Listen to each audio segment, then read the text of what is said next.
Ted Keem. Nice start here. I really like the Mickey Mouse, and I like some of the objects here.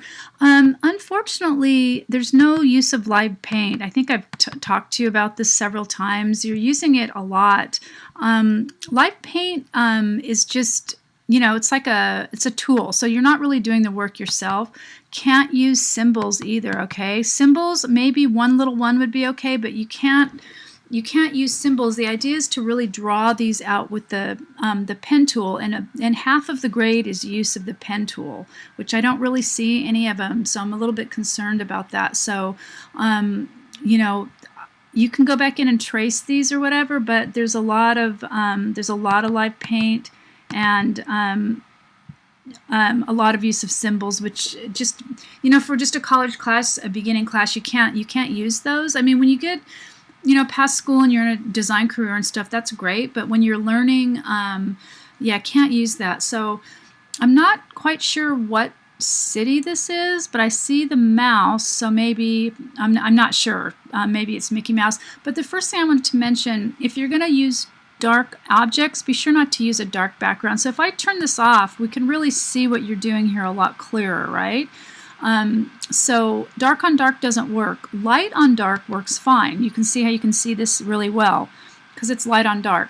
So yeah, so again, you have quite a bit of work to recreate some of these or to use some different elements. I think I've mentioned this several times to you. We can't use live paint and these tools. Really important. So that being said, just based on the design, you're going to need to find some way to make these unified and fit into the picture plane. Right now, they look fine, but they really aren't unified.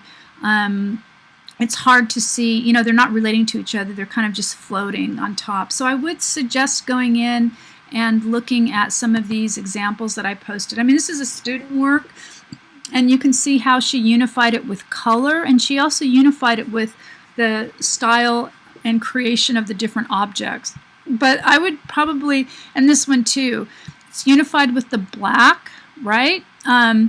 And some gradients and so on. Same here, it's unified in the style, and also there's a lot of repetition of color.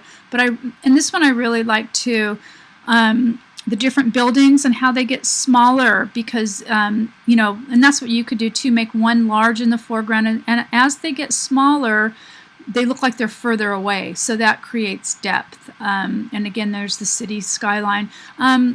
Also, looking at some of these, the professional ones I posted, study what makes them work. Now, why does this work? It's using color and form to create unity. The color creates unity.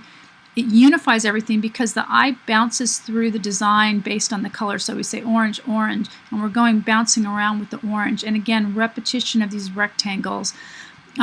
Same here, really pretty simple use of color, right? There's only one, two, there's like three colors being used, but the orange is unifying it because you've got it repeated here and here.